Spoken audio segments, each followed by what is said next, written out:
Mesdames et messieurs, je vous souhaite la bienvenue à ce séminaire organisé par le laboratoire d'analyse des sociétés et des pouvoirs de l'Université Gaston Berger de Saint-Louis, donc le LASPAT. Ce webinaire s'inscrit dans un cycle de séminaires sur la protection des données personnelles, initié par le LASPAT, comme je viens de le dire, à travers son programme ProDP Africa.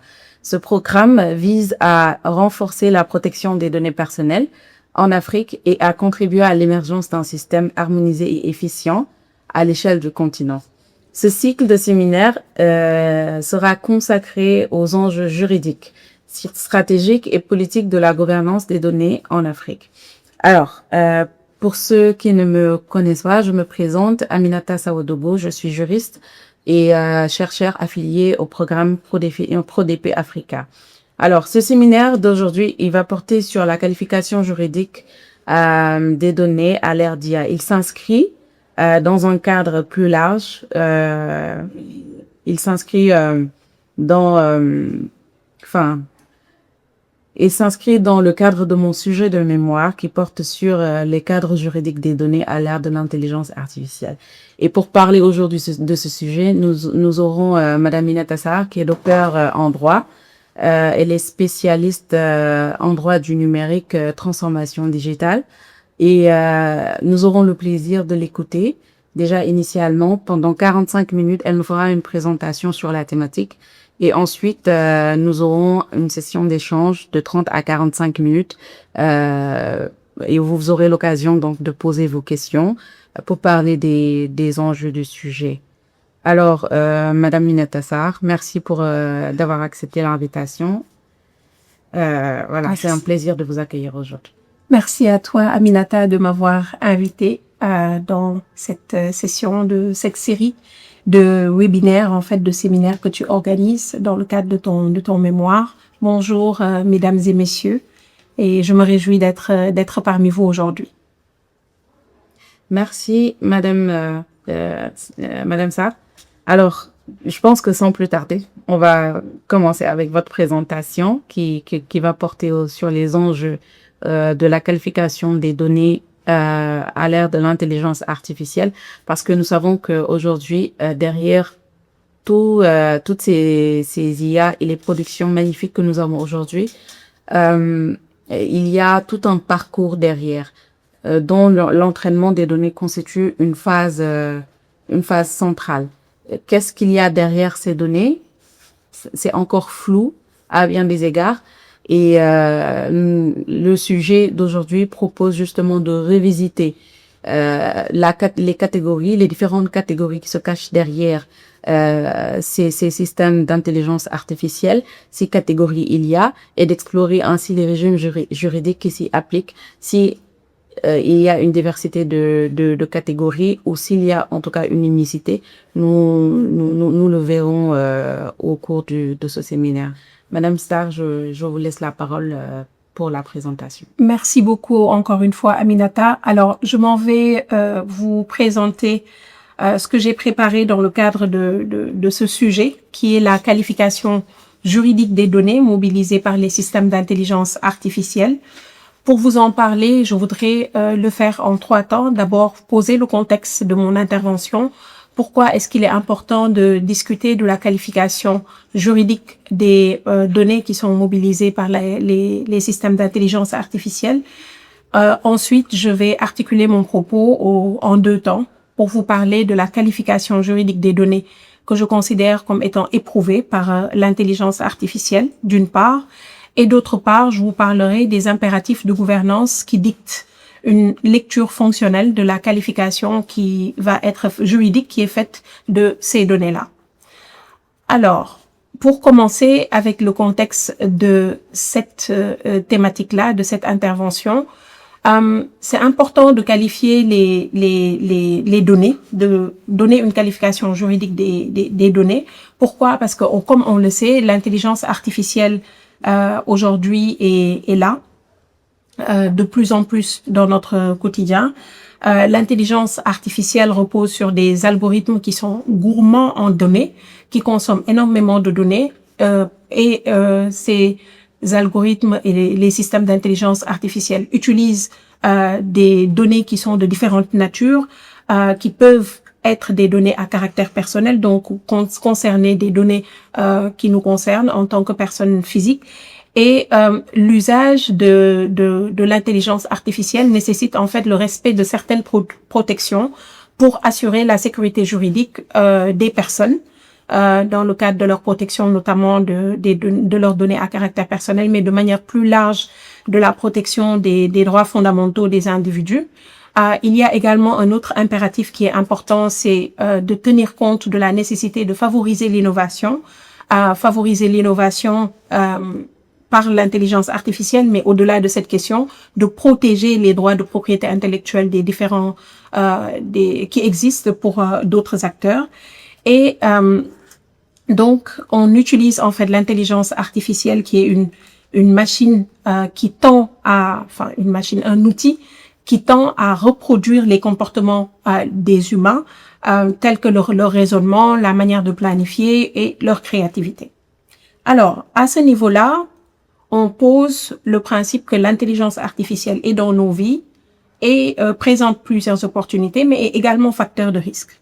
Mais au-delà de cette question, les données qui sont concernées, on sait que tout ce qui est économie numérique, avec le monde dans lequel nous nous fondons, avec la révolution industrielle, comme on le dit, apporte une place centrale de la donnée dans les modèles économiques, les modèles d'affaires qui existent, une place centrale de la donnée dans notre quotidien par rapport à l'usage, par rapport à la production à outrance et en masse de données.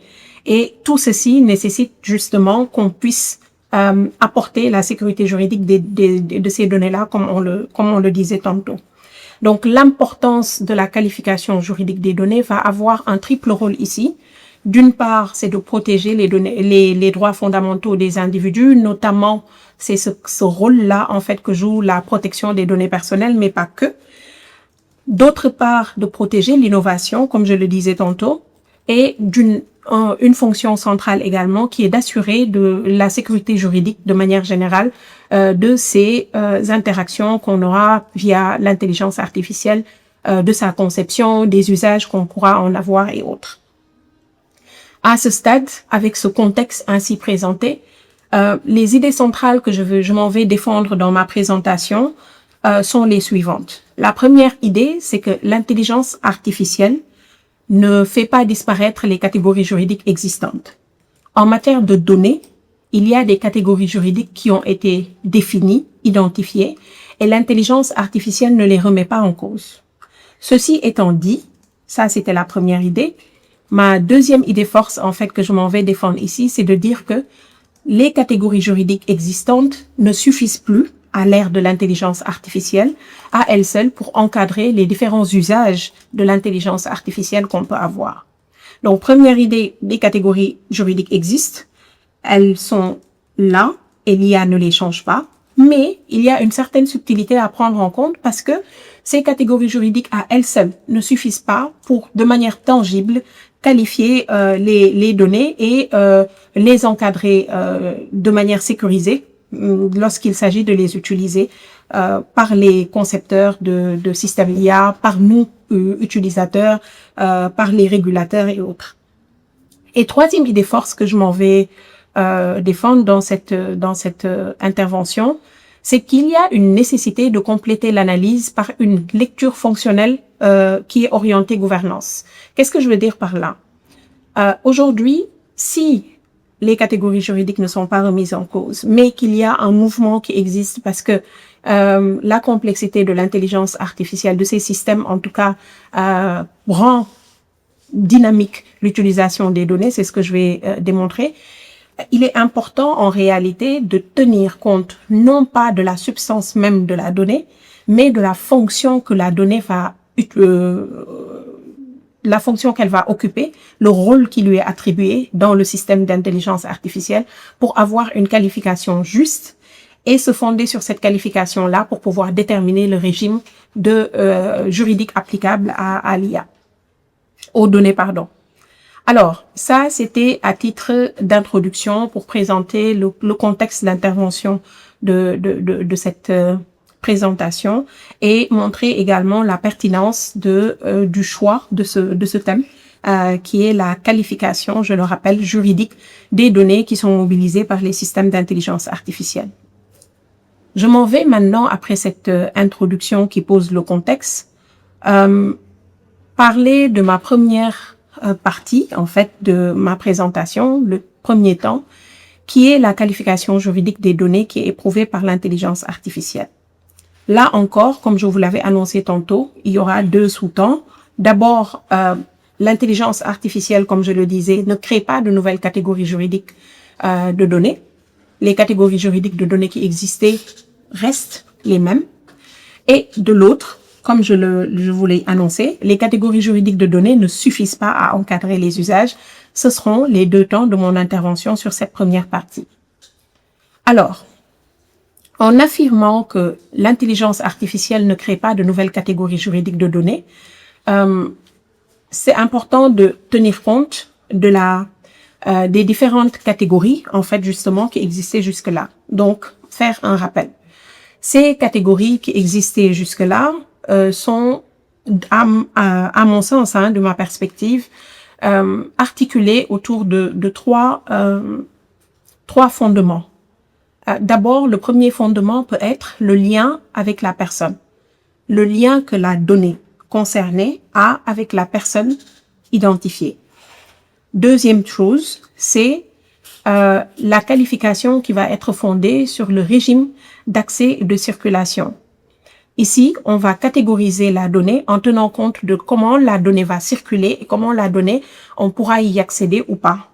Et j'identifie, même si cette catégorisation n'est pas classique, une troisième catégorie de qualification qui est la qualification des données qui est fondée sur la valeur collective ou l'utilité sociale de la donnée. Pour aller plus en détail dans les trois temps, lien avec la personne, mode d'accès ou de circulation de la donnée et l'utilité ou l'usage ou la valeur collective qu'on donne à la donnée. Quand je parle de la qualification fondée sur le lien avec la personne, naturellement, on va penser à la protection des données à caractère personnel. On a une catégorie de données qui est considérée comme étant une donnée à caractère personnel qui est définie par les cadres juridiques applicables en matière de protection des données personnelles, que ce soit pour être local, le cas du Sénégal, mais bien d'autres pays le font également dans notre environnement africain. Ça peut être également une définition qui est intégrée dans la Convention de Malabo sur la cybersécurité et la protection de données à caractère personnel, ou encore le RGPD, comme on ne peut pas l'ignorer vu son application qui peut parfois s'étendre sur nos territoires.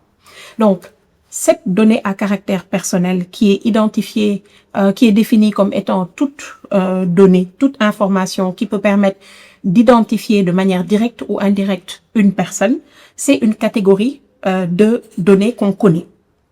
Et dans cette même catégorie de données à caractère personnel, on a des données qui sont considérées comme sensibles parce que toujours liées à la personne, mais leur nature, en fait, nécessite qu'on les protège d'une manière beaucoup plus spécifique. Cette catégorie de données à caractère personnel, incluant les données sensibles, est identifiée et c'est en lien avec la personne. Il y a une autre catégorie toujours en lien avec les personnes, c'est les données non personnelles. Naturellement, parce que si on identifie la donnée à partir de la personne, donc on va identifier les données qui permettent d'identifier une personne et les données qui permettent pas d'identifier une personne. Donc à ce niveau-là, par rapport à la qualification qui est fondée sur la personne, sur le lien avec la personne, on a deux catégories. Les données à caractère personnel et les données non personnelles. Et dans les données à caractère personnel, on trouve les données sensibles, notamment, qui est une catégorie spécifique de données. Ça, c'était la première catégorisation qui tient compte du lien que la donnée a avec la personne. Deuxième type de catégorisation, je l'annonçais, c'est celle qui est liée au mode d'accès et de circulation de la donnée. Cette catégorisation, elle va renvoyer notamment aux données publiques qui vont avoir un régime spécifique pour pouvoir y accéder, avoir un régime spécifique pour pouvoir les réutiliser, pour pouvoir circuler.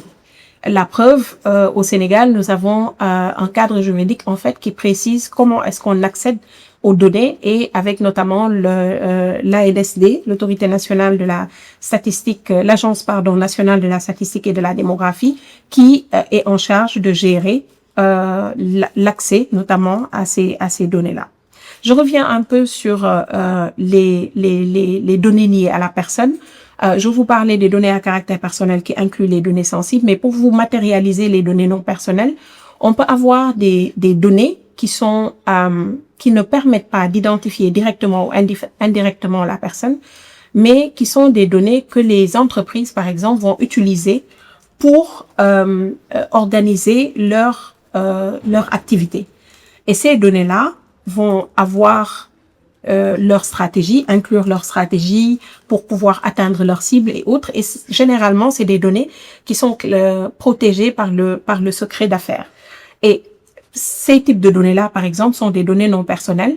Et aussi, les données qui étaient à la base personnelles, mais qui ont été anonymisées, vont être considérées dans cette catégorie de données non personnelles.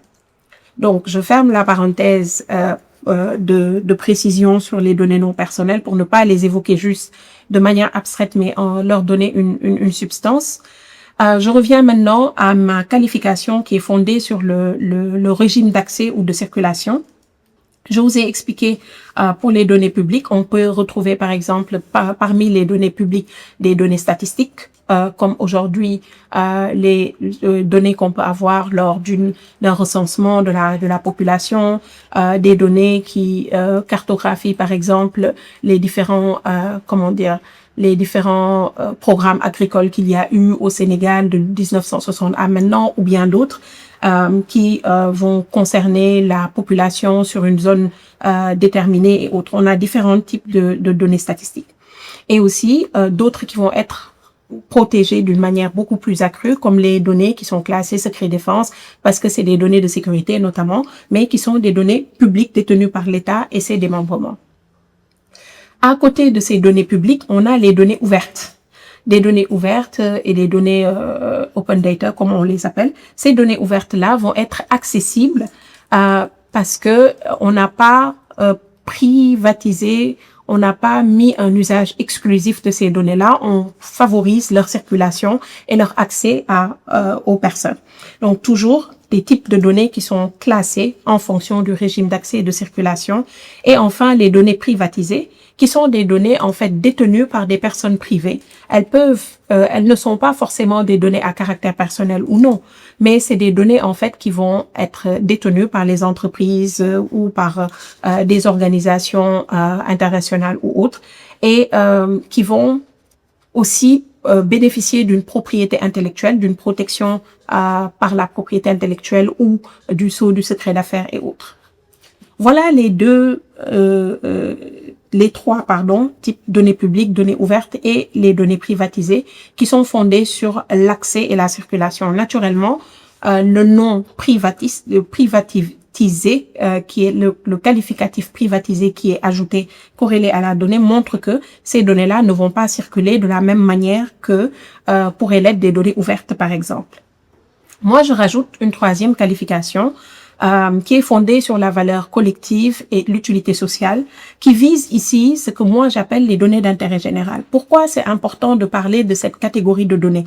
Parce que ici, cette catégorie de données, elle peut provenir des données qui sont privatisées ou non, ou des données publiques, mais ici qui vont avoir un rôle de servir à améliorer, par exemple, les politiques publiques. Je donne un exemple concret. On sait que sur la place, dans les villes urbaines, on a des caméras de surveillance partout. Imaginons un système de vidéosurveillance qui existe sur les différentes artères et qui peut, à travers les données enregistrées dans ce système de vidéosurveillance-là, permettre de documenter quelles sont les heures de pointe en matière de circulation, comment est-ce qu'on peut fluidifier le trafic et autres. Ces données-là, même si c'est une entreprise privée en fait qui détient ces informations parce que ayant été mandatée pour pouvoir assurer ce service-là, ces données doivent être accessibles et pour des finalités de politique publique, des finalités d'intérêt général et collectif. Donc voilà les différentes catégories que je définis. Naturellement, ces catégories ne sont pas figées parce qu'on peut avoir une donnée à caractère personnel qui est également une donnée publique dans le recensement, notamment les données statistiques de recensement qu'on trouve et vice-versa. Ces données-là, on les retrouve dans les systèmes d'IA. C'est pour ça que je disais que l'intelligence artificielle ne crée pas de nouvelles catégories juridiques de données. Alors, je passe maintenant au deuxième temps de ma première partie sur la qualification juridique des données qui est éprouvée par l'IA. Donc, après avoir vu que l'IA ne crée pas de nouvelles catégories juridiques de données, maintenant, je vais vous parler de pourquoi je dis que les catégories juridiques de données ne suffisent pas à encadrer les usages de l'intelligence artificielle.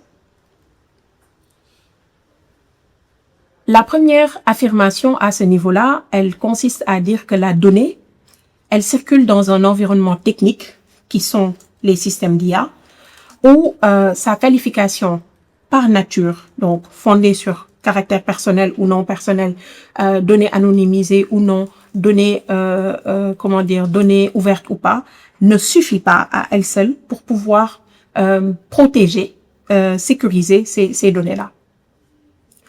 Pourquoi? Parce que il faut tenir compte du rôle concret que la donnée va jouer dans ce système d'IA. Il faut tenir compte de comment en fait cette donnée-là va évoluer dans le système d'intelligence artificielle. Ça peut être transformé. On peut voir une donnée qui à la base est une donnée à caractère personnel, que dans le circuit on dit que cette donnée-là a été anonymisée, et à la fin cette donnée permet d'identifier la personne par rapport aux différentes utilisations qu'on en a eues toujours dans le même système d'intelligence artificielle. La qualification juste à partir des catégories classiques ne permet pas non plus dans des systèmes d'intelligence artificielle d'identifier les risques qui sont générés par ces systèmes-là, ni la répartition des responsabilités. Ça, c'est le postulat de départ qui montre aujourd'hui que au-delà de la nature des données, on a besoin dans un système d'intelligence artificielle de tenir compte du rôle de la donnée dans le système, des transformations qui sont opérées sur cette donnée-là dans le cycle de vie de la donnée dans le système. Je reviendrai sur le cycle de vie, et des risques en fait qui sont générés dans le système, des risques qui sont générés par rapport à la donnée et les responsabilités. Mais avant d'aller plus loin, permettez-moi juste de préciser le cycle de vie de la donnée dans un système d'intelligence artificielle. Dans un système d'intelligence artificielle, on peut distinguer deux phases. La phase de développement des systèmes d'intelligence artificielle et la phase de déploiement des systèmes d'intelligence artificielle. Dans la phase de développement, c'est le fournisseur de ce système d'intelligence artificielle qui, par des moyens existants, va concevoir le système, va constituer une base de données et va, à partir de cette base de données constituée, de la finalité en fait qui est poursuivie par le système d'intelligence artificielle, va permettre à ces systèmes-là d'apprendre à partir des informations, des données qui sont constituées dans la base de données.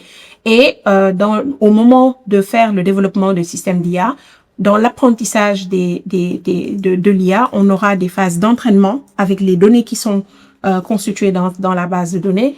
Il y aura des validations, des tests et tout ça qui vont être faits. Et pendant tout ce cycle-là, dans le développement, les données peuvent changer de nature. Passer d'une donnée personnelle à une donnée anonymisée ou pseudonymisée, tout simplement. Alors, à côté de cette phase de développement où on a la conception du système, la base de données et les entraînements, l'apprentissage des machines en fait qui est organisé avec l'entraînement, le test, la validation, on a la phase de déploiement. durant la phase de déploiement, c'est là où en fait les usages que nous pouvons avoir interviennent avec comment on va introduire des données d'entrée et des données de sortie dans les systèmes d'intelligence artificielle qui ont également des implications sur les données, sur la qualification des données et tout ça, et la capacité du fournisseur de ce système d'intelligence artificielle à utiliser ces données-là pour les calibrer, pour les utiliser peut-être pour entraîner à nouveau ces systèmes, maintenir le système pour assurer sa robustesse, son évolutivité. Passez-moi l'expression. Donc, dans ce cycle de vie de la donnée, on voit qu'il y a quelques limites de cette catégorisation classique. 3 limites identifiées à ce stade. C'est d'abord qu'une même donnée peut remplir plusieurs fonctions dans le même système d'intelligence artificielle. On peut collecter une donnée qui est une donnée source, du coup. On la collecte, on va l'utiliser pour l'entraînement des IA. Cette donnée-là va être agrégée avec d'autres. Et durant ce processus-là, ces transformations peuvent permettre, par exemple, comme je le disais, de passer d'une donnée a priori anonymisée parce que viennent de sources différentes et tout ça qui ne permettent pas d'identifier la personne, et qu'au fur et à mesure qu'on utilise, qu'on transforme ces données-là, qu'elles puissent en fait permettre couplé à d'autres. La Commission nationale informatique et liberté, par exemple, dans ses recommandations qu'elle formule aux entreprises, tient bien compte de ces points-là en disant que les concepteurs des systèmes d'IA doivent veiller à ce que les données qu'elles utilisent et qu'ils utilisent et qu'ils anonymisent ne peuvent pas coupler lorsqu'ils sont couplés à d'autres permettre de réidentifier une personne qui l'était à la base mais dont les données avaient été anonymisées. Donc première limite, c'est le fait que la même donnée peut jouer plusieurs fonctions. Deuxième limite que je vois, c'est que ces systèmes d'intelligence artificielle rendent les frontières entre les catégories de données moins nettes, et on le voit déjà dans la première limite que j'ai abordée, entre une donnée personnelle, une donnée qui est pseudonymisée tout simplement, et une donnée qui est anonymisée. On n'a pas en fait comment dire, c'est pas statique en fait. Les données vont évoluer dans le système, peuvent, c'est pas systématique non plus, peuvent évoluer dans le système d'intelligence artificielle entre les données qui sont brutes et des données qui sont dérivées parce que on a des données d'entrée qui sont là, le cycle de vie et l'utilisation qui est faite de l'intelligence de ces données-là dans le système d'intelligence artificielle permet d'en produire d'autres. On a des informations qui peuvent être isolées, le profilage en fait qui peut permettre de reconstituer des données et tout ça. Donc c'est assez complexe, et avec les algorithmes, ces systèmes ne permettent pas de manière nette d'identifier les catégories classiques. Troisième temps, c'est que les catégories ne permettent pas à elles seules d'identifier les risques ni les responsabilités. Je renforce le propos que je disais plus haut, qui va décider de l'usage qui va en être fait, qui va sélectionner la donnée, qui va l'intégrer au modèle, qui va vérifier sa qualité, qui va répondre aux biais, aux erreurs, aux atteintes qui sont faites aux personnes et tout ça. Si les algorithmes qui sont utilisés sont puissantes et que le système d'intelligence artificielle est plus ou moins autonome, des problèmes de responsabilité peuvent se poser, et on le voit déjà dans les catégories juridiques traditionnelles. On parle, est-ce qu'aujourd'hui cette division qu'on avait en droit entre biens et personnes reste d'actualité quand on tient compte des intelligences artificielles. Voilà les éléments que je voulais partager avec vous sur les catégories juridiques de données qui ne suffisent pas à encadrer les usages, en vous rappelant juste les 3 limites que j'ai identifiées. La première limite, une même donnée peut remplir plusieurs fonctions dans le système d'intelligence artificielle. Les systèmes d'intelligence artificielle rendent les frontières moins nettes entre les catégories juridiques identifiées et entre les catégories de données identifiées. Et les catégories de données ne permettent pas à elles seules d'identifier de manière adaptée les risques et les responsabilités dans un système d'intelligence artificielle. Alors, c'est ce qui met fin au premier temps de mon propos, qui, je rappelle, était articulé autour de l'affirmation qui est la suivante: la qualification juridique des données est éprouvée par l'IA. Ce qui me permet de le dire, c'est que l'intelligence artificielle ne qualifie pas de nouvelles catégories juridiques de données, mais que ces catégories juridiques de données ne suffisent pas à encadrer les usages. C'est ce que je viens de vous partager. Je vais passer maintenant à mon deuxième pilier, qui est que les impératifs de gouvernance dictent aujourd'hui la lecture fonctionnelle qu'on doit faire de la qualification juridique des systèmes. Qu'est-ce que je veux dire par là? Aujourd'hui, au-delà de l'encadrement juridique des systèmes d'intelligence artificielle, il y a ce besoin de les piloter, d'avoir dans les usages qu'on fait de l'intelligence artificielle une gouvernance en fait qui permette de mesurer les risques, d'assurer à la fois une conformité, mais également une gestion des risques des données qui sont contenues dans ces systèmes d'intelligence artificielle. Pour moi, c'est ça l'importance de qualifier juridiquement les données dans un système d'intelligence artificielle. Pour vous parler de ce caractère fonctionnel-là, qui va tenir compte du rôle des données, qui va tenir compte de la fonction qu'on va leur attribuer dans le système et tout ça, je l'articule autour de 2 temps. Le premier temps, c'est la fonction de la donnée devient un critère essentiel de détermination du régime juridique qui va être applicable. Et deuxième temps, c'est que la qualification des rôles et des fonctions constitue une condition de sécurité juridique des systèmes d'IA. Souvenez-vous, dans la première partie, je vous disais que la substance même de comment est-ce que les données sont catégorisées ne change pas. La nature des données reste les mêmes. Mais là, la fonction va entrer en jeu pour qu'on puisse avoir un encadrement, une gouvernance qui est adaptée.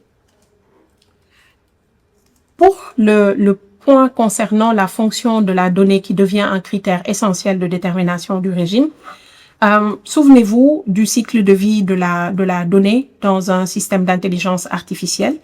Et ici, il y a besoin de prendre en compte 2 éléments de manière cumulative. C'est d'abord l'importance de la nature de la donnée, ça ne change pas, on a toujours les mêmes catégories. Et deuxième chose, l'importance de la phase d'intervention de la donnée qui fait qu'on tient compte du cycle de vie de la donnée dans les systèmes d'intelligence artificielle. Nature de la donnée, non personnelle, personnelle, publique, selon que c'est basé sur le lien avec la personne, sur la nature, l'accès et la circulation de la donnée ou le rôle social ou d'utilité que ça va jouer. Et ici, l'importance de la phase de la donnée par rapport, est-ce qu'on est en phase de développement du système d'IA ou est-ce qu'on est en phase de déploiement de ce système d'IA. Ces 2 éléments-là doivent être pris en compte de manière cumulative pour pouvoir attribuer un régime juridique clair des systèmes d'intelligence artificielle. Alors, la donnée dans un système d'intelligence artificielle, je le rappelle, doit être qualifiée en fonction de son rôle dans le système d'intelligence artificielle, en fonction de l'usage en fait qui est auquel la donnée est destinée, du moment d'intervention dans le cycle de vie du système et des effets juridiques que la donnée va produire. Ici, je développe 3 idées forces qui sont les suivantes. Je le répète, une même donnée peut intervenir plusieurs fois dans plusieurs phases. On peut avoir une donnée qui est utilisée, une donnée à caractère personnel utilisée dans les phases de développement pour entraîner le modèle. Exemple concret, je peux aujourd'hui aller sur un site internet et pour accéder à un compte, par exemple, on me met une image en me disant de sélectionner les visages d'une personne qui reviennent, les mêmes visages qui reviennent sur cette image-là. Et les images utilisées, ça peut être des images en fait de personnes véritablement.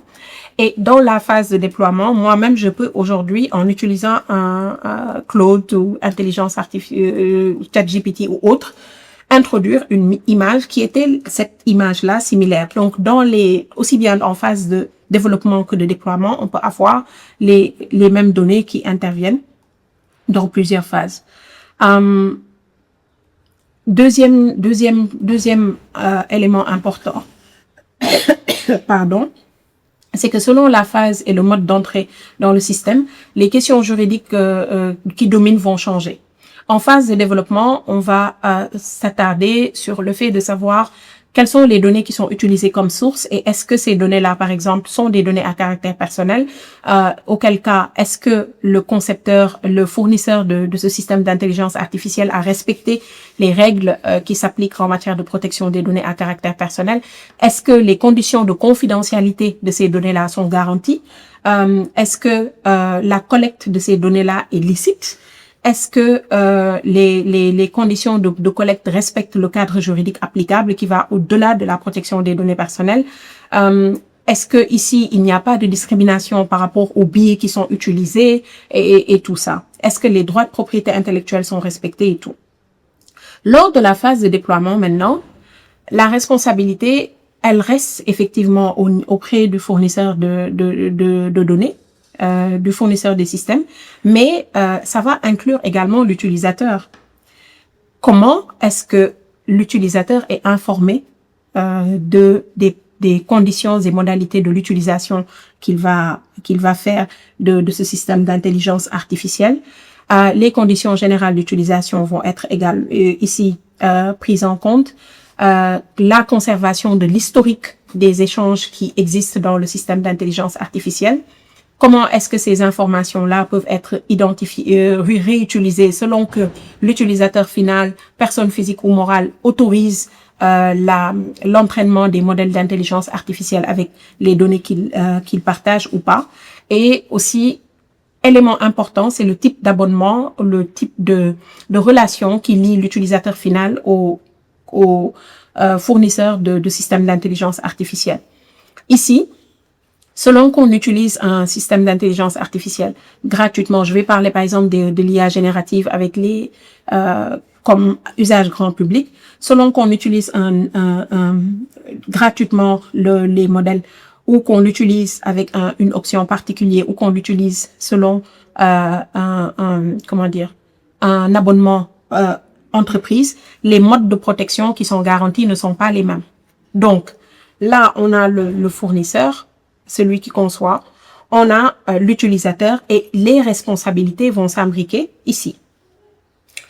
Alors, donc c'est pour ça que je disais que selon la phase et le mode d'entrée dans le système, les questions juridiques qui vont dominer vont changer. Et troisième élément que je voudrais ici défendre, c'est que le cycle de vie peut aussi affecter le statut de la donnée au regard du caractère identifiable ou non d'une personne, avec la pseudonymisation, l'anonymisation, les risques possibles pour réidentifier une personne qui n'est une personne physique, éventuellement les effets de croisement qu'on peut avoir dans les données. Alors, exemple, dans le cycle de vie, une donnée d'entrée qui était une donnée qui permet d'identifier une personne à la base, qui est pseudonymisée ensuite, et donc on présente cette donnée-là comme une donnée anonymisée, et enfin, avec le recoupement avec d'autres données, qu'on puisse réidentifier la personne dans un environnement technique où il y a des croisements avec d'autres données.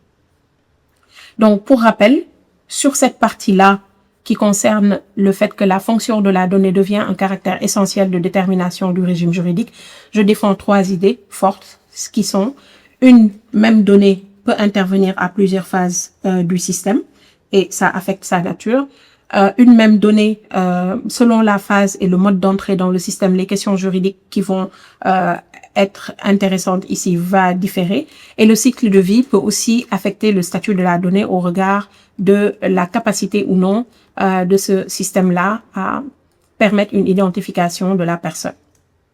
Enfin, je m'en vais vous parler de mon dernier temps, toujours dans cette deuxième partie qui concerne les impératifs de gouvernance qui dictent une lecture fonctionnelle de cette qualification.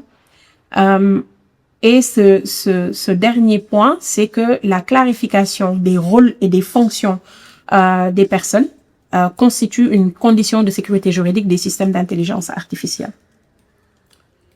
Il y a un impératif de protection des données personnelles d'une part, et de protection des informations confidentielles d'autre part, des droits de propriété intellectuelle par exemple et tout. On peut voir d'autres aspects de conformité, mais je prends ces différents éléments qui introduisent souvent les problématiques qu'on voit en matière de gouvernance des données. Est-ce que ça protège les données personnelles si données personnelles il y a? Est-ce que les informations qui sont conservées ou qui circulent dans ce système-là sont confidentielles? Est-ce que les droits de propriété intellectuelle sont protégés?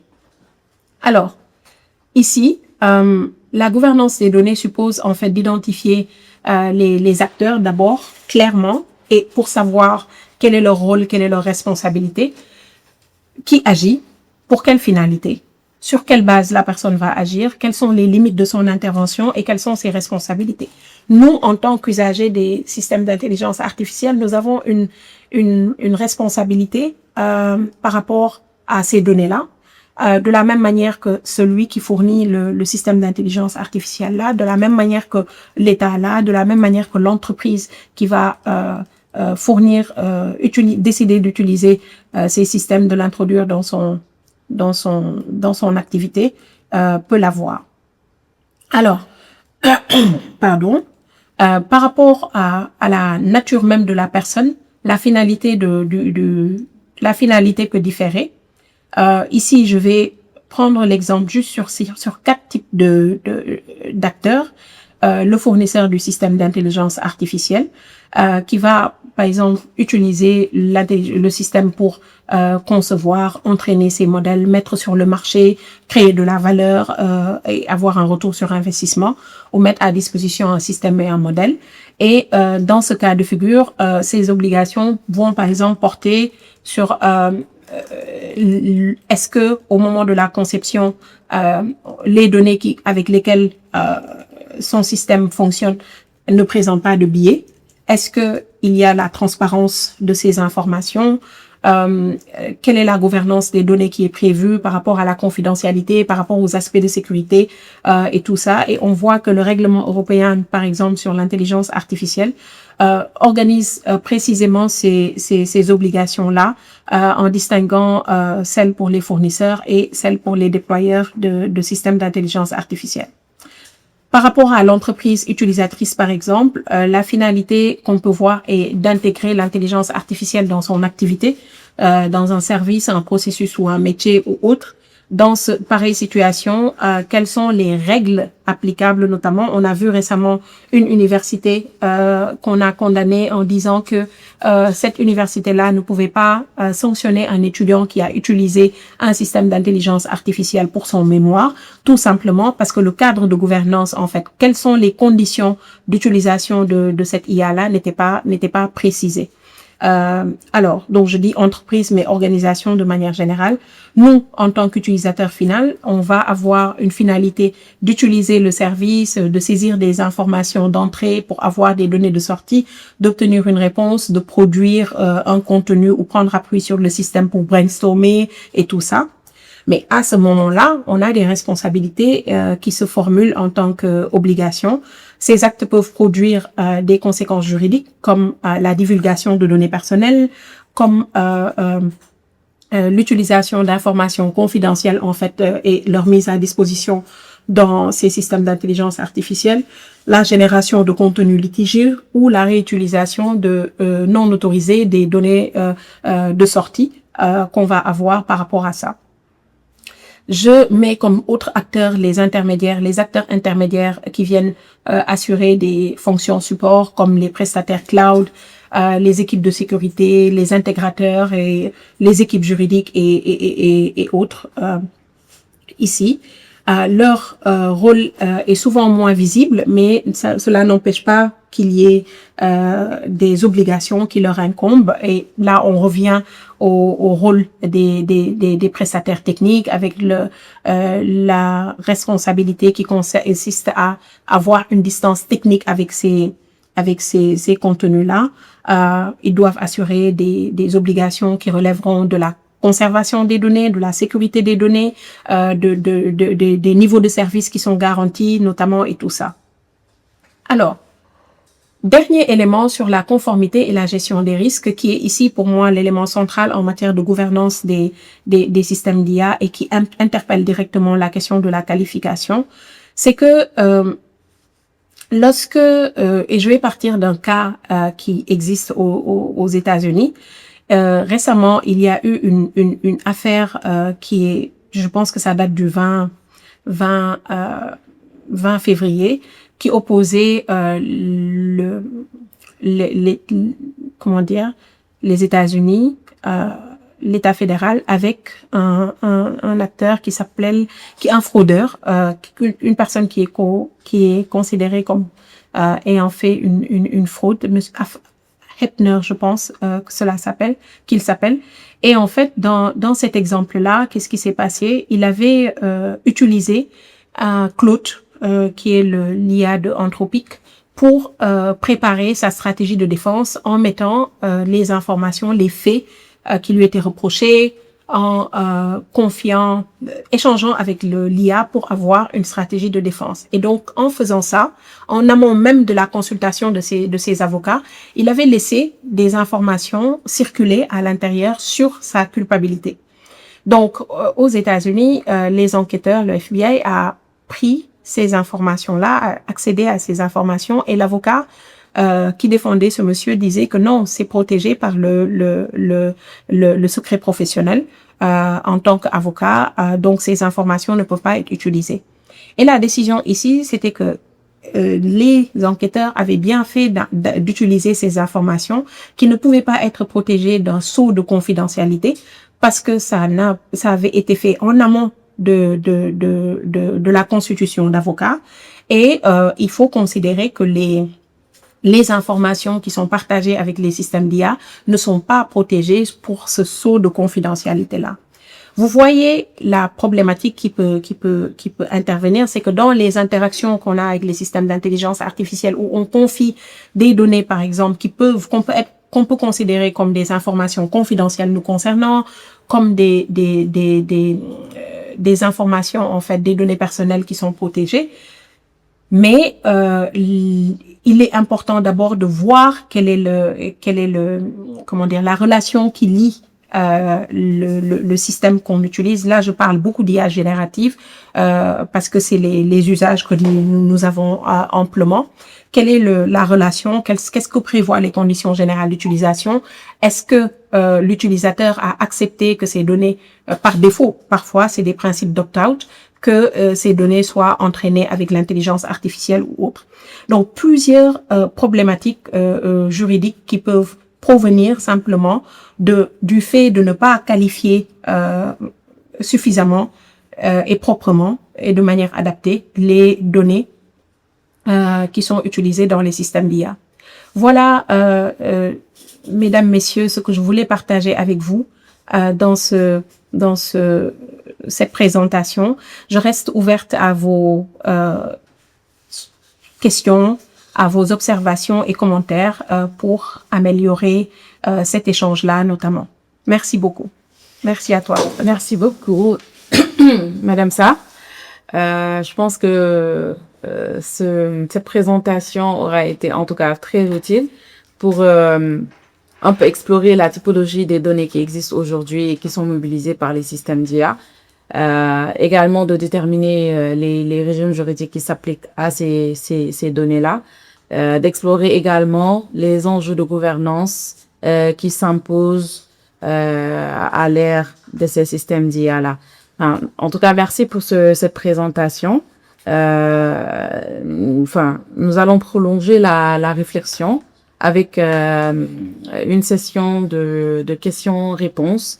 Nous allons recueillir les questions au niveau du chat ou oralement.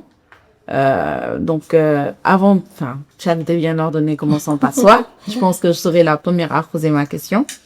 Et qui concerne aujourd'hui notre droit positif. Est-ce que en Afrique, je ne veux même pas dire au Sénégal, mais est-ce qu'en Afrique, on a les outils adéquats un peu pour assurer la transparence de ces systèmes d'IA là qui aujourd'hui exploitent ces données, mais sans vraiment de garantie claire de transparence. Qu'est-ce qui nous permet aujourd'hui de savoir qu'est-ce qui est fait de ces données? Quelles données sont collectées déjà? Et qu'est-ce qui est fait de ces données-là? Est-ce qu'on a des outils? Et s'il y a au niveau international des outils qui sont déployés, notamment par exemple avec l'IA Act en Europe, est-ce que ces outils-là sont efficaces et permettent de jouer le rôle souhaité? Merci beaucoup pour ta question, Aminata. Alors, il y a beaucoup de passions en fait qui accompagnent tout ce qui est intelligence artificielle aujourd'hui, parce que nous découvrons de plus en plus de quoi l'intelligence artificielle est capable, avec une crainte qu'on peut développer par rapport à ça, ou un optimisme qu'on peut avoir par rapport à ça. Mais ce qui est clair, c'est déjà de retenir que le cadre de l'encadrement des systèmes d'IA est en construction.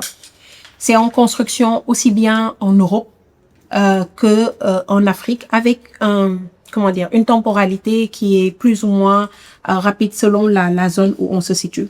Tu as parlé précédemment de l'IA Act qui protège, en fait, avec la réalité qu'on constate aujourd'hui de comment les systèmes d'IA interagissent avec les populations européennes, et qui tente de mettre en place des réponses adaptées, notamment des réponses qui sont fondées sur le risque, le niveau de risque par rapport au système utilisé et tout. Pour en revenir en Afrique, alors, nous avons, comme je le disais tantôt, en disant que les catégories juridiques de données ne changent pas, ça veut dire que le cadre juridique qu'on a est apte à protéger les individus. Lorsqu'il s'agit par exemple de protection des données à caractère personnel, on peut se fonder également en ce qui concerne l'innovation et la création de valeur sur les mécanismes qui existent de propriété intellectuelle et tout ça. Malgré tout, il y a une dimension qu'il faut prendre en compte, qui est l'utilisation des algorithmes, et qui fait que on peut avoir cette complexité dont je parlais tantôt. À ce niveau-là, nous, en Afrique, à ma connaissance en tout cas, de manière globale, on n'a pas encore de cadre juridique contraignant qui permet de réguler ces algorithmes-là, et donc d'organiser la relation entre ces concepteurs, fournisseurs de systèmes d'intelligence artificielle et les usagers dans les différents pays. Donc, voilà ce que je peux répondre sur la question proposée, tout en tenant à disposition pour approfondir au besoin. Merci, Madame Sarr. Je pense qu'on a des questions sur le chat. Il y en a une de Monsieur Seydou Cher, qui demande si on peut revenir sur les défis de l'IA dans le cadre de la protection des droits fondamentaux en Afrique. Ok. Alors, merci pour cette question, Monsieur Si. En termes de défis, on peut en avoir plusieurs par rapport à la protection des droits fondamentaux. Aujourd'hui, le défi le plus utilisé, qui est le plus celui dont on parle le plus, c'est la protection des données à caractère personnel des individus. Mais au-delà de cette question, moi je vais répondre à travers un défi de sécurité en réalité. Comment est-ce que juridiquement on peut sécuriser ces systèmes d'intelligence artificielle, qu'il s'agisse du respect de la dignité de la personne, qu'il s'agisse du respect des données à caractère personnel de la personne, qu'il s'agisse du respect des informations confidentielles. Mais il y a une dimension autre qui n'est pas très souvent malheureusement portée sur la place publique, mais qui est le défi de comment je peux le qualifier? Le défi de l'humanité, je vais dire. C'est un défi social, à mon sens, qui est de préserver la personne contre les IA. Tant que l'intelligence artificielle reste au service de l'humain, comme un outil qui va aider, par exemple, dans des tâches techniques en permettant à la personne de garder sa capacité de décision et tout ça, c'est OK.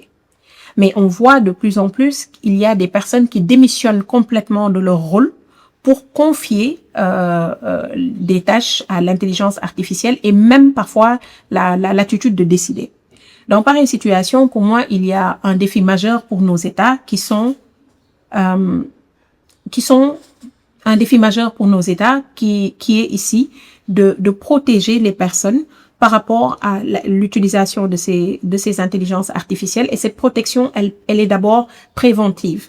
Une protection qui va aller dans la sensibilisation sur qu'est-ce qu'apporte l'intelligence artificielle, c'est quoi aujourd'hui les risques. On a vu une étude du MIT en fait qui montre avec un scan cérébral comment l'utilisation prolongée des systèmes d'intelligence artificielle de l'IA générative, je vais dire, peut nuire à la capacité cognitive de la personne et tout ça. C'est des préoccupations, pour moi, en tout cas, qui sont de l'ordre de la protection des droits fondamentaux, mais qu'on ne met pas souvent sur la place publique. On va parler de la protection des données, on va parler de la confidentialité des informations. Nous voyons des personnes qui vont utiliser les IA pour à titre professionnel, pour régler en fait des consultations professionnelles, confier des informations sur des informations en fait qui sont censées être confidentielles et tout ça. Quelle est la protection qui est faite? Donc pour moi, les défis, c'est des défis de sécurité et ces défis de sécurité-là passent par la protection des données à caractère personnel, passent par la préservation de la confidentialité, des droits de propriété intellectuelle, mais aussi au même titre de la protection sociale des personnes. Et cette protection sociale-là, ça va aller dans le sens de sensibiliser les individus pour qu'ils comprennent et puis trouver des moyens de contrainte de ces concepteurs-là pour éviter les biais, pour que la manière d'utiliser les systèmes soit plus transparent et tout ça. Mais pour le moment, sur ce dernier aspect-là, il convient de relever que nos États africains sont un peu à la traîne, en tout cas par rapport à des mécanismes contraignants. Et en parlant de mécanismes contraignants, je ne veux pas dire uniquement des règles juridiques strictes, parce qu'aujourd'hui, pour moi, on a plusieurs leviers sur lesquels on peut intervenir, et c'est pour ça que je parlais de gouvernance tantôt, pour permettre de protéger, pour contraindre ces acteurs-là à protéger, comme il se doit, les droits fondamentaux des individus. J'espère, monsieur, si que cette réponse apporte répond à quelques-unes de vos préoccupations, et n'hésitez pas au besoin à nous le faire savoir pour qu'on l'approfondisse si possible en précisant l'angle. Alors, il y a une question qui a été posée par Monsieur Fabrice, mais la question est un peu imprécise. Donc, Monsieur Fabrice, est-ce que vous pouvez repréciser votre question, s'il vous plaît, parce que nous n'avons pas compris. Il y a une question de Ibar Sénégal. Comment les États africains peuvent-ils définir une qualification juridique et éthique des données mobilisées par les systèmes d'IA afin de concilier souveraineté numérique, protection des citoyens et attractivité économique dans le cadre des politiques publiques actuelles? Ok, merci beaucoup pour la question qui provient de Ipar Sénégal. Alors, je ne la comprends pas très bien en termes de comment est-ce qu'on peut définir une qualification juridique et éthique des données mobilisées par les systèmes d'IA, parce que dans ma présentation, je viens de dire que la qualification juridique, en fait, elle va dépendre de comment les données vont être utilisées et autres. Peut-être que la question va plus dans le sens de comment est-ce qu'on peut encadrer juridiquement l'utilisation de ces données qui sont mobilisées par les systèmes d'intelligence artificielle afin de concilier souveraineté numérique, protection des citoyens et attractivité économique dans le cadre des politiques publiques actuelles. Alors, c'est très intéressant. Si je traduis fidèlement la question, si c'est encadrement qui était bien visé et non qualification juridique et éthique, j'aime bien cette question parce que c'est ce qui me mobilise le plus en matière de gouvernance des données, parce que c'est quelque chose que j'approfondis souvent. Et je dis que pour moi aujourd'hui, on devrait tenir compte de deux choses. La protection des droits fondamentaux est non négociable. C'est un prérequis. Et si la protection des droits fondamentaux est un prérequis et c'est non négociable, on a besoin d'avoir des cadres contraignants et rigoureux qui sont basés sur des principes éthiques, oui, mais également sur des obligations contraignantes que si les personnes qui sont visées ne les respectent pas, on puisse les sanctionner par rapport au fait qu'ils ne les respectent pas. Et c'est le cas en matière de protection des données aujourd'hui. La convention de Malabo va dans ce sens. Les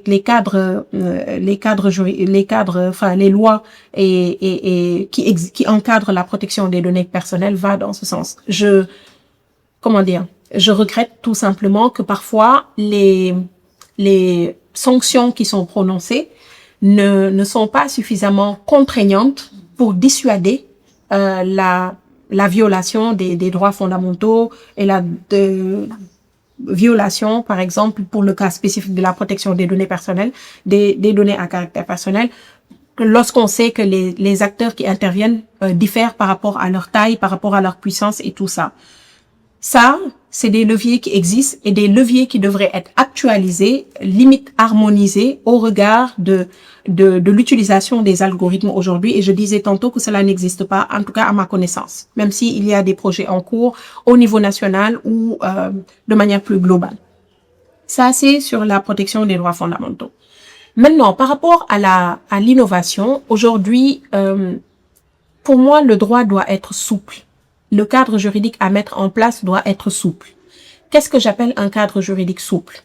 Je disais que l'encadrement des systèmes d'intelligence artificielle est en construction, qu'il s'agisse de l'Afrique, qu'il s'agisse de l'Europe ou de l'Amérique du Nord, notamment de l'Asie et tout ça. C'est en construction et il y a les technologies qui évoluent très rapidement. Pour moi, aujourd'hui, en plus des leviers qui existent déjà de protection par exemple du secret d'affaires, de protection de la propriété intellectuelle de manière générale et tout ça, en plus de ces leviers, les États doivent travailler de manière inclusive avec toutes les parties prenantes. Académique d'abord, par rapport à la recherche. Faire des recherches plus prospectives sur où est-ce qu'on va, quelles peuvent être les implications pour le futur, par exemple, et tout. Donc, les acteurs académiques qui font de la recherche pour pouvoir accompagner et documenter le monde dans lequel nous vivons, les problématiques et tout ça. Les acteurs privés qui innovent, qui créent de la valeur, qui apportent de la richesse sur le continent. Également les acteurs étatiques, la société civile, les consommateurs et tout ça. Si tant est qu'ils doivent travailler ensemble, on ne peut pas, l'État pour moi devrait changer de paradigme et non imposer, comme on peut le faire en matière de protection des droits fondamentaux, des règles rigides qui existent, mais plutôt partir sur des principes en fait, comme le fait par exemple les Nations Unies à travers les lignes directrices sur l'éthique de l'IA par exemple et tout ça, fonder des principes et puis contractualiser avec les acteurs, réfléchir ensemble avec les acteurs, contractualiser avec elles à travers des normes, des mécanismes de normes souples, mettre en place des standards et tout ça. Mais tout ceci, puisque la question relève en fait de la souveraineté également de notre continent, qui n'est pas uniquement numérique, c'est aussi comment le faire en privilégiant l'intérêt, en tenant compte de notre contexte et non aller dans une logique d'universalisme qui n'est pas forcément universel, malheureusement toujours, et réduire cette dépendance technologique-là, dont nous ne sommes pas les seuls à souffrir. Hein. En Europe également, ils en souffrent. Aujourd'hui, on a la domination américaine qui fait que on dépend beaucoup des États-Unis avec leur Cloud Act. Ils peuvent accéder à n'importe quelle information et tout ça. Mais vraiment, pour moi, c'est ces leviers-là de être ferme sur la protection des droits fondamentaux avec des cadres, pourquoi pas harmonisés, qui permettent de protéger au niveau du continent, mais également avoir des cadres qui sont beaucoup plus souples, qui permettent de protéger nos innovateurs, mais par la voie des standards, des normalisations, par la voie de normes, de contrats, en fait, de conventions qui sont signées avec les différents acteurs et plusieurs autres leviers qui peuvent exister. Voilà en gros quelques éléments de réponse sur ce point-là. Je pense que c'est assez exhaustif. Et n'hésitez pas, hein, si vous avez des contributions à travers vos propres perspectives, à nous les partager pour aussi faire vivre davantage ce séminaire. Avant de lire la prochaine question, on donne peut-être la parole à une main levée, Monsieur Semé Abdoulaye, qui a la main levée. Si vous pouvez activer votre micro et poser votre question. Merci beaucoup. J'espère que vous me recevez. Oui, nous vous entendons.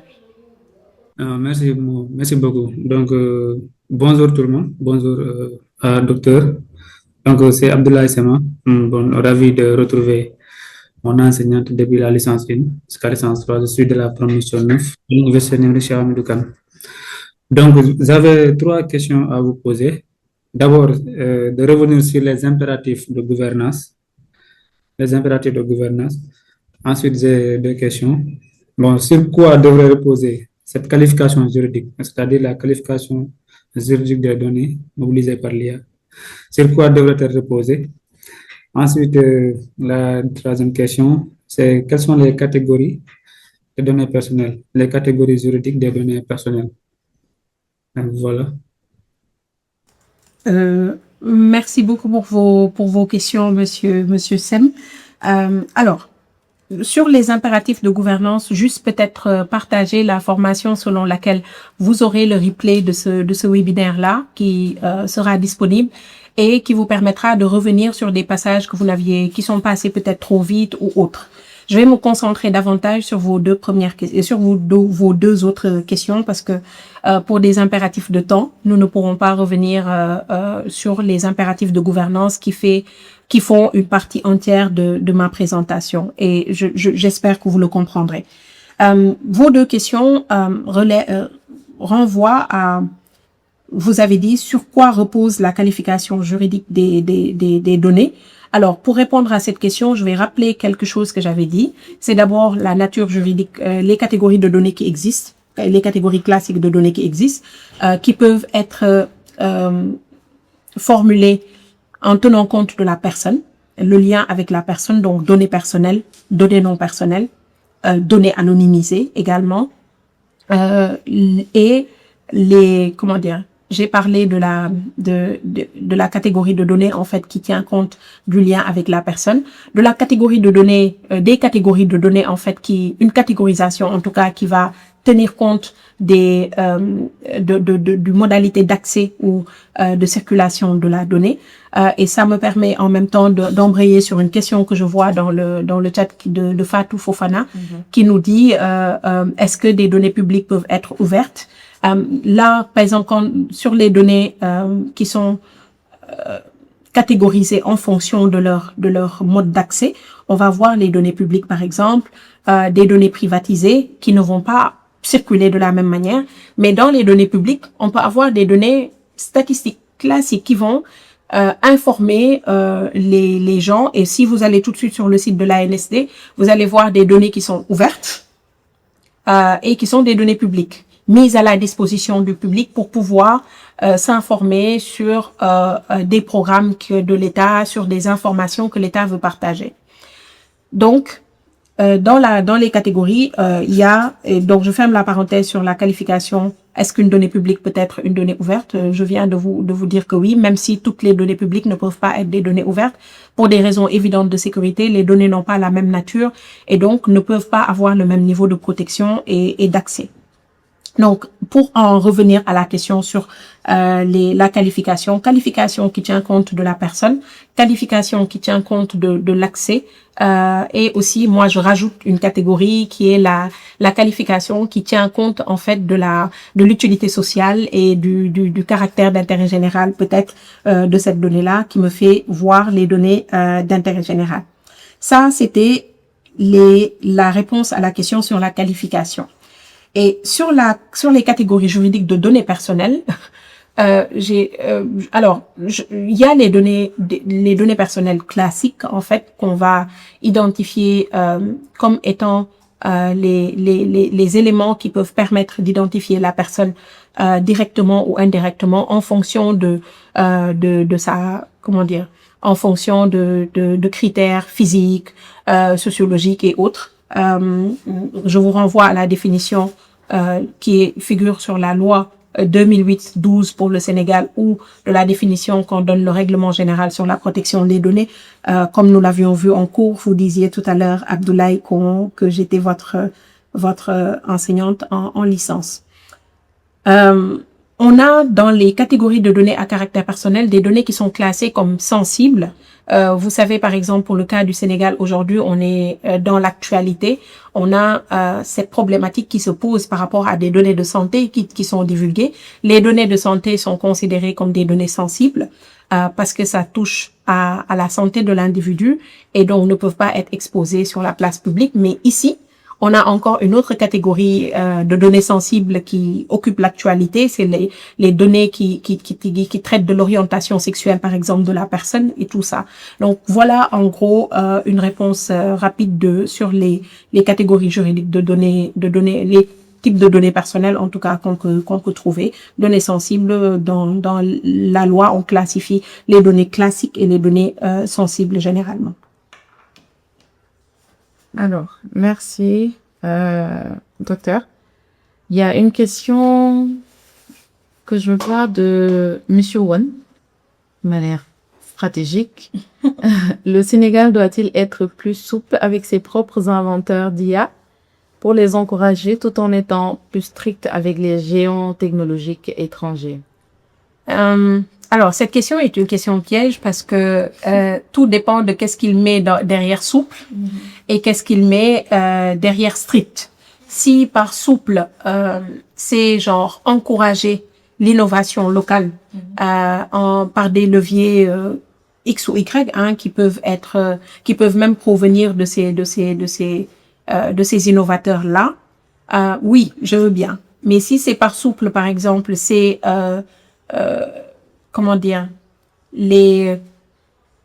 Adoucir les règles. Oui, adoucir les règles, notamment en termes de sécurité, de confidentialité, de protection des données ou de respect des droits de propriété intellectuelle. Moi, je dis que c'est pas sécurisant et c'est pas viable. Donc, n'oubliez pas que l'État va répondre à plusieurs impératifs et la protection des individus, la sécurité aussi va truc. Mais je pense que vous interveniez dans le premier levier et vous prêchez un convaincu. Je vous renvoie à mon article en fait que j'avais publié dans la revue Global Africa numéro 8 en décembre 2024 sur l'économie numérique en Afrique où c'est disponible par exemple sur ma page LinkedIn, c'est disponible également sur Infine sur ma page LinkedIn, mais également c'est disponible sur le site de Global Africa. Vous pouvez trouver ce numéro-là et il y a des éléments de réponse que vous pouvez trouver, Monsieur Wan, par rapport à cette question-là et vous prêchez vraiment une convaincue. Je pense que il y a besoin de favoriser l'innovation locale et pas uniquement au niveau du Sénégal, mais au niveau de l'Afrique tout entière. Notamment avec la zone de libre-échange continentale, notamment avec le fait de développer notre commerce intérieur intra-africain. On le voit aujourd'hui avec l'Iran et les États-Unis et ce qui se passe sur la zone. On voit le prix du pétrole en fait qui monte et tout ça. Donc cette dépendance-là montre qu'on doit trouver des moyens de favoriser nos innovateurs locaux, pas simplement dans le domaine du numérique, mais aussi sur d'autres besoins que nous avons en autonomie qui ne sont pas forcément numériques. Il y a une question de Monsieur Ibrahim Diallo qui demande si est-ce que les juristes peuvent saisir correctement ou encadrer juridiquement l'IA sans une réelle intervention des techniciens. Merci pour cette question. Alors, au risque de me faire réprimer par les juristes qui sont fermés, moi je considère qu'aujourd'hui dans le monde dans lequel nous sommes, aujourd'hui plus que jamais, quand on fait seul les choses, on se tombe tout seul. Et pour moi, ça c'est ma logique du droit. Pour moi, le droit est là pour servir la société. Quand la société évolue, le droit doit évoluer. Et aujourd'hui, c'est pas pour rien qu'on a des bacs à sable réglementaires qui permettent de faire des tests avec les acteurs pour voir qu'est-ce qui fonctionne, qu'est-ce qui marche, de corriger et tout. Je vous le disais tantôt, le droit est en construction. L'encadrement juridique des règles, c'est en construction. Donc, puisque c'est en construction, on ne peut pas le faire seul. Sinon, on ne pourra pas appréhender. C'est la technique aujourd'hui qui va éclairer le droit pour qu'on sache comment encadrer, parce que le numérique encore c'est un phénomène de société comme je l'appelle, et l'IA également. Donc vous prêchez un convaincu, je pense la même chose. Il faut une réelle intervention au-delà des techniciens qui vont créer des systèmes d'IA ou qui maîtrisent l'informatique, l'intelligence artificielle et tout ça. Nous avons besoin de toutes les parties prenantes qui ne se limitent pas simplement à moi je suis chercheur en sciences sociales, en droit principalement, et pourtant je trouve que j'ai mon mot à dire sur ça, et aussi la société civile a son mot à dire pour pouvoir faire prendre en compte des préoccupations sociétales et sociales, et donc oui, l'encadrement juridique aujourd'hui de l'intelligence artificielle, des systèmes d'intelligence artificielle nécessite une démarche inclusive des parties prenantes qui pourront permettre d'avoir un encadrement efficace et qui répondent sincèrement aux besoins. Madame Tchedré voudrait un état des lieux, particulièrement en Afrique de l'Ouest, sur le cas des IA génératives, qui aujourd'hui sont source de prolifération des deepfakes, de l'utilisation non consentie des données personnelles, etc. Alors, je ne dispose pas d'état des lieux en Afrique sur l'utilisation des IA génératives, malheureusement. C'est un axe qui pourrait être documenté, pourquoi pas une nouvelle un nouveau séminaire, un autre séminaire sur ces questions-là, ou un point à intégrer. Je pense que le séminaire de samedi, d'ailleurs, c'était dernier avec Mohamed. Oui, non, oui, justement avec Mohamed. D'accord. C'était un des axes. D'accord. Mais personnellement, je n'ai pas d'état des lieux. En fait, je n'ai pas fait d'état des lieux sur les IA génératives et leur utilisation en Afrique. Je l'utilise dans mes recherches. Par exemple, il y a de cela quelques mois, j'intervenais sur la liberté d'opinion et d'expression. Et pour ce cas-là, j'avais regardé comment est-ce que, en fait, aujourd'hui, on peut considérer qu'il y a une réelle liberté d'opinion et d'expression, mais je ne dispose pas d'état des lieux sur l'Afrique de l'Ouest. Je note pour pouvoir approfondir aux besoins. Et la prochaine question, c'est une question de Monsieur Faye. Une contractualisation massive, licence de la 27 clause de cession, peut-elle neutraliser les droits de la personne concernée ou ceux-ci restent-ils indisponibles, impératifs? La tentation patrimoniale, monétisation des données est-elle compatible avec le principe de finalité et de l'exigence de minimisation?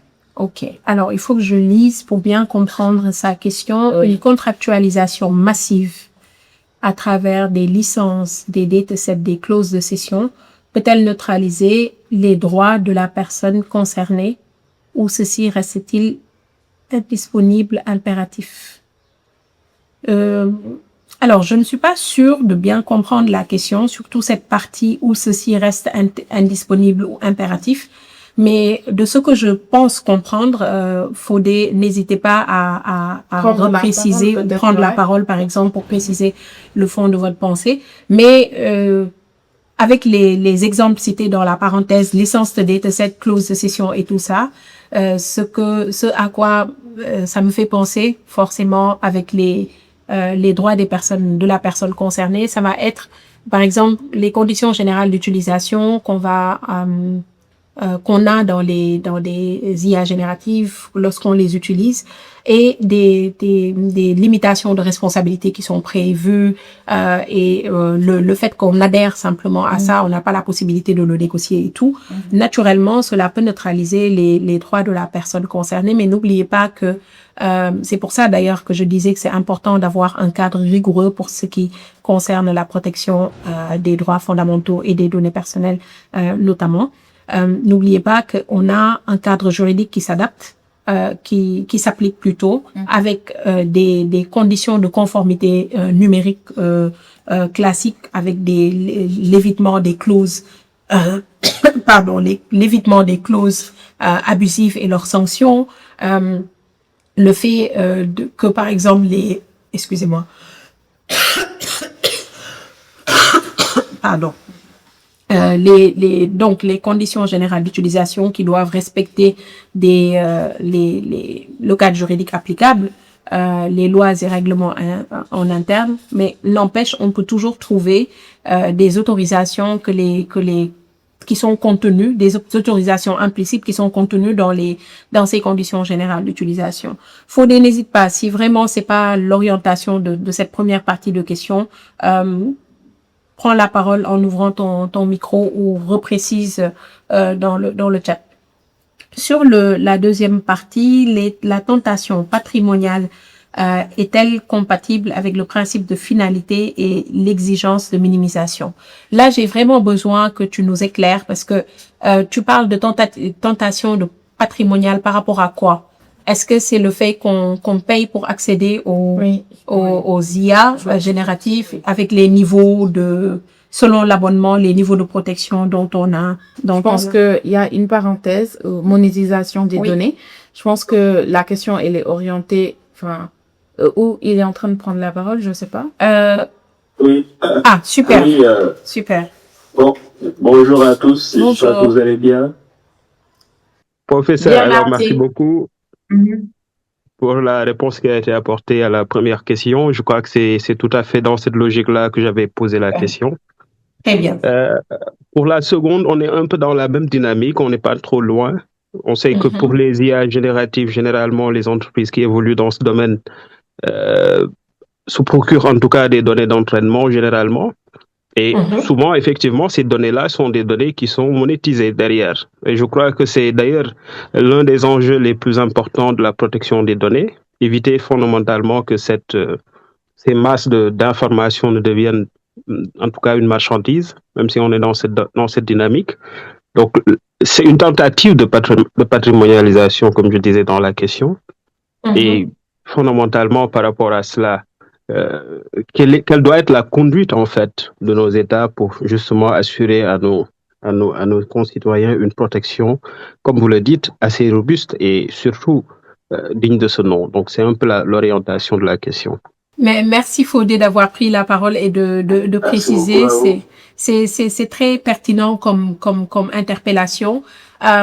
Et moi, la réponse que je donnerais, ce serait de dire que nous avons besoin d'actualiser notre cadre juridique, aussi bien au niveau national qu'au niveau africain. Vous voyez la convention de Malabo, 10 ans pour que ça entre en vigueur. En 10 ans, il s'est passé énormément de choses et en 3 ans, encore plus.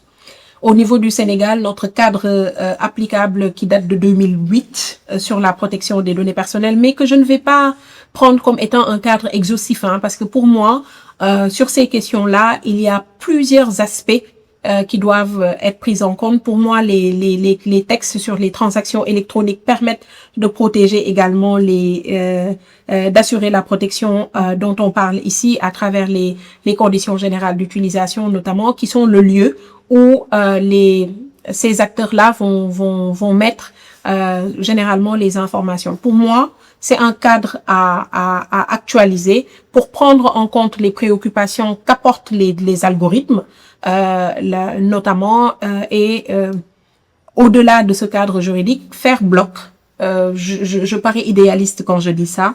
Je parle beaucoup d'inclusivité parce que pour moi, on est interdépendants et pour pouvoir protéger les personnes, protéger l'innovation locale, parce qu'il s'agit de cela aujourd'hui, il faut qu'on puisse, au-delà du cadre juridique, avoir d'autres leviers d'action pour pouvoir contraindre ou amener les acteurs concernés à davantage protéger. Pourquoi pas utiliser les leviers internationaux? Pourquoi pas utiliser des blocs avec ces innovateurs-là qui peuvent financer la recherche dans ce sens et autres.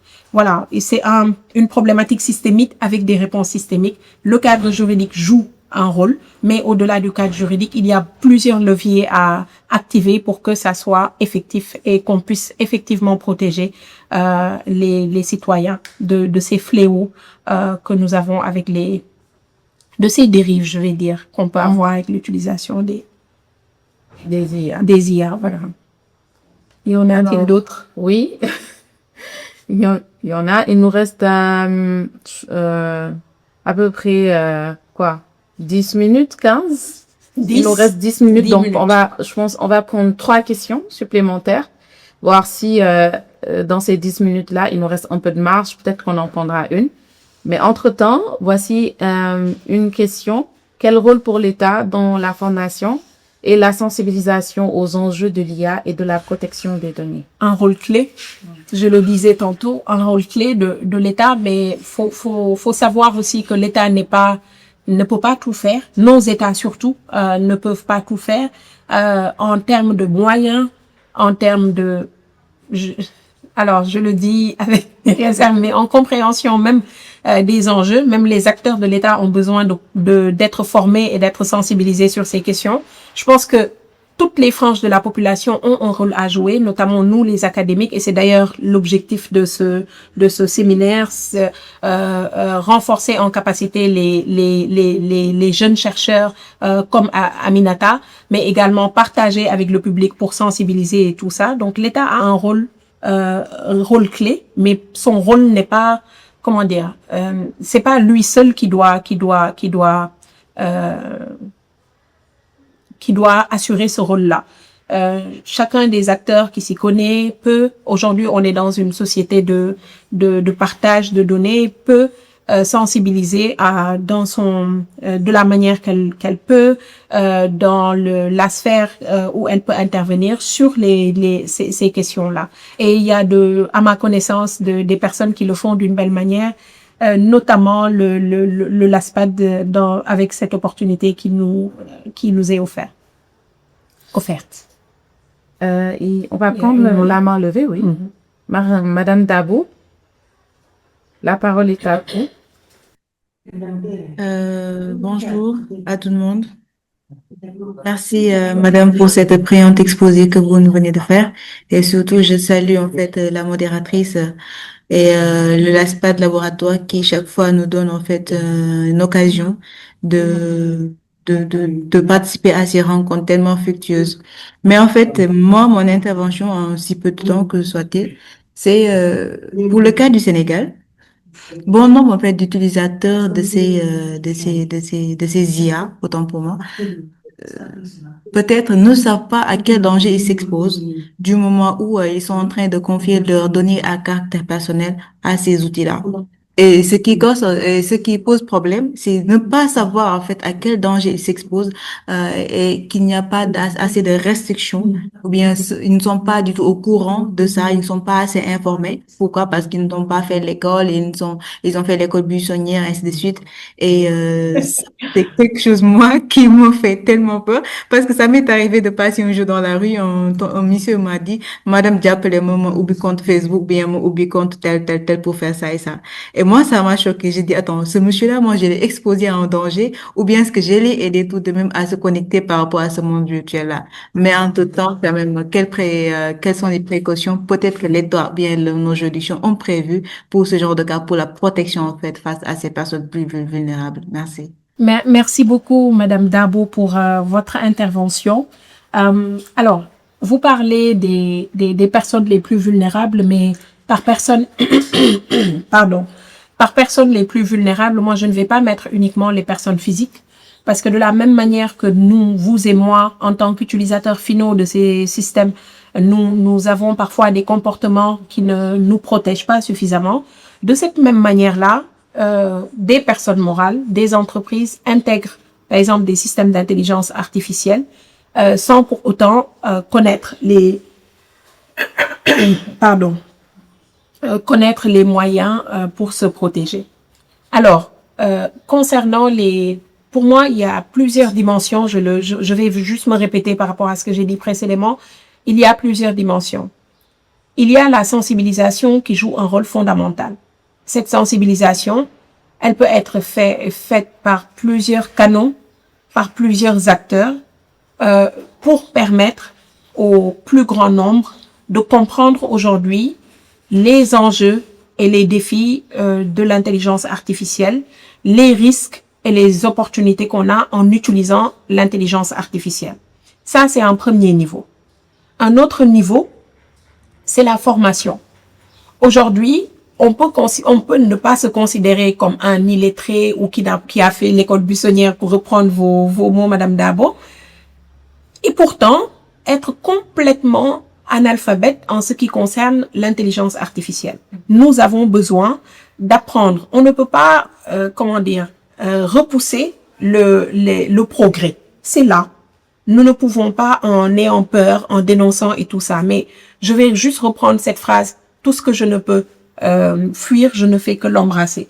Cherchons à nous former à l'intelligence artificielle, à comprendre ses outils, ses fonctionnements. Et quand je parle de formation, je ne parle pas forcément d'aller payer cher pour le faire et tout ça. Il y a des tutoriels qui peuvent exister, il y a des formations gratuites qui existent et tout, juste pour affiner les compétences au sein de notre université, l'université numérique Cheikh Hamidou Kane, par exemple, nous avons le programme Force N qui forme les jeunes à travers des certificats sur l'intelligence artificielle, ses implications, ses modalités d'usage et tout. Dans un autre contexte, dans une structure que j'ai fondée et dans laquelle j'interviens avec d'autres qui sont tout aussi engagés sur ces questions-là, nous formons les plus jeunes à comprendre le numérique de manière générale, ses implications, vivre en confiance dans notre société et tout ça. Pour moi, tout ça, c'est important. Il y a un autre paramètre, une autre dimension à prendre en compte, c'est que nous avons de très petites entreprises, de très petits innovateurs qui sont là et qui parfois n'ont pas les moyens pour pouvoir utiliser tous les services dont ils auraient besoin pour améliorer leur activité ou renforcer leur positionnement stratégique ou des choses comme ça. Mais il y a pour moi quelque chose d'important, c'est de l'intégration du conseil et de l'accompagnement dans le déploiement des systèmes d'IA. À titre personnel et individuel sur les personnes physiques, j'ai parlé de la sensibilisation, de la formation, avec un cadre juridique à améliorer au fur et à mesure pour que ça reste adapté et à jour. Mais nous avons aussi besoin sur le plan juridique purement, avant de déployer un système d'intelligence artificielle dans son entreprise, avant d'utiliser des systèmes d'IA et tout ça, de se faire accompagner, d'avoir juste un avis juridique, une note en fait qui permet de comprendre quels sont les risques et tout ça. Et ça, c'est des comportements aussi qui peuvent, qui permettent de jouer sa part en termes de responsabilité, mais qui permettent également de sécuriser en gérant les risques de manière appropriée. Voilà quelques éléments que je voulais partager. Alors, sur ce point. Madame Dabo, nous espérons que, voilà, vous avez eu une réponse satisfaisante. Nous prenons la dernière question. Oui, avant donc l'avant-dernière question. Il y a une personne qui est derrière Mac. Ça s'affiche Mac. Donc, vous avez la main levée. La parole est à vous. Alors, bonjour tout le monde. Donc, moi, c'est Dieng. Donc, je vais rebondir sur ce que Marianne Dabo vient de dire, donc, à savoir sur les personnes vulnérables qui utilisent, comment on appelle ça, les services d'Internet. Donc, je pense que toute personne qui utilise, même ceux qui sont instruits, toutes les personnes instruites ne sont pas à l'abri quoi, de ces nouvelles technologies-là. Quoi. Donc, pour moi, à mon sens, il y a que la sensibilisation qui puisse aider euh, euh, les personnes les plus fragiles de la société pour pouvoir utiliser ces technologies-là, quoi. Parce que voilà, c'est des choses que moi, je suis dans data scientist, quoi. Et on voit exactement comment est-ce que la manipulation des données, ça fait froid dans le dos, quoi. Et il y a pas que les ignorants qui sont impactés, mais c'est tout le monde. Voilà.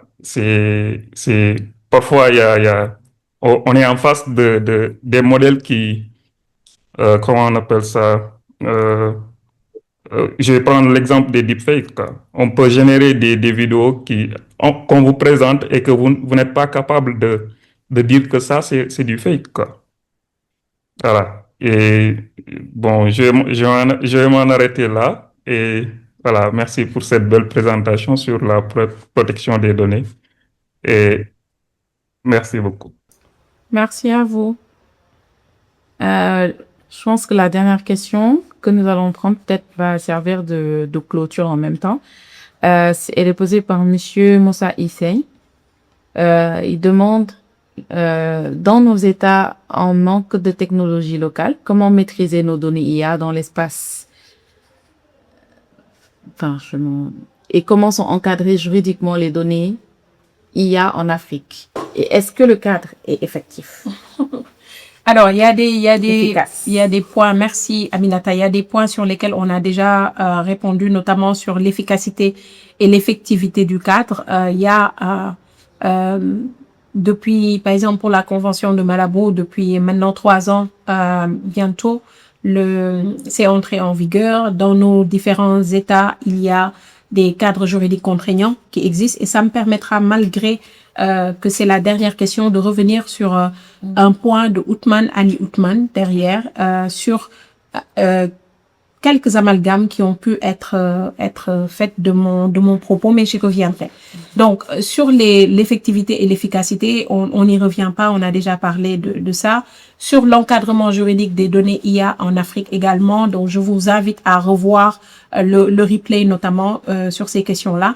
Maintenant, dans nos États en manque de technologie locale, comment maîtriser nos données IA dans l'espace de nos États africains?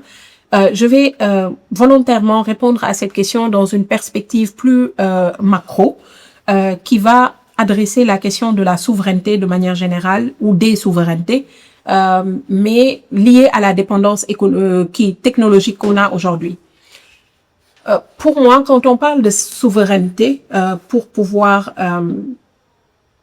maîtriser nos données, c'est une question de souveraineté. Et cette question de souveraineté, elle ne va pas s'entendre dans un sens de être propriétaire, faire nous-mêmes nos propres technologies et s'enfermer entre nous. Il ne s'agit pas de cela, mais c'est avoir une maîtrise. Et vous avez utilisé le mot maîtrise dans votre propos. C'est quoi la maîtrise?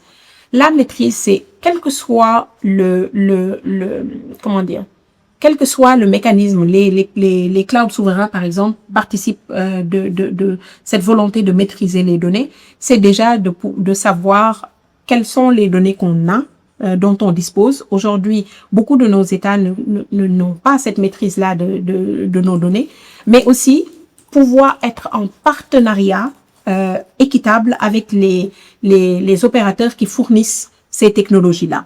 Donc, dans la maîtrise des données, c'est moins ça se résout moins dans une mesure technique et technologique. Certes, il faut faire confiance aux acteurs locaux.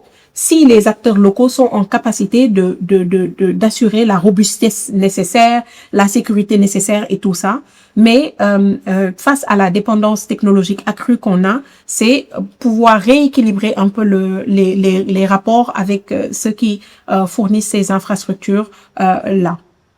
Et enfin, par rapport à à l'intervention de Othman, Ali Othman, il y a une précision que je veux faire, c'est que les cadres contraignants, quand je parle de cadres contraignants, je parle effectivement des règles strictes en fait qui existent comme dans le cadre des lois sur la protection des données personnelles. C'est un cadre contraignant, c'est un cadre strict qui fait que si vous ne respectez pas les dispositions qui sont prévues, vous êtes sanctionné.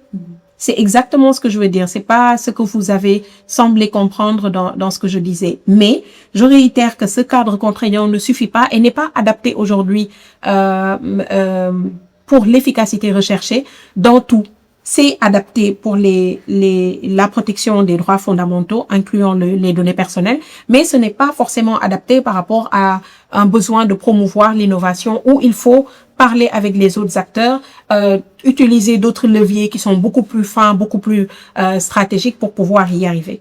Et je vous remercie pour ces questions, pour ces belles interventions et ces contributions qu'on a eues tout au long de cet échange. Merci beaucoup, Madame Sarr.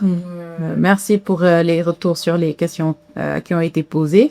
Merci pour ce riche échange qui a permis d'explorer un peu le monde de l'IA, de mieux comprendre les catégories de données qui existent, qui sont utilisées par les systèmes d'IA, de comprendre qu'en fait, ce n'est pas un débat technique qui est isolé et que le droit également appréhende ce domaine-là, comme pour tous les autres domaines de la vie.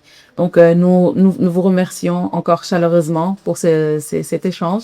Nous remercions l'ensemble des participants pour les questions posées, pour avoir enrichi le débat, l'équipe technique pour la retransmission de ce séminaire. Et nous vous donnons rendez-vous pour les prochains séminaires qui seront organisés par le programme. Merci beaucoup. Merci et au revoir. Au revoir.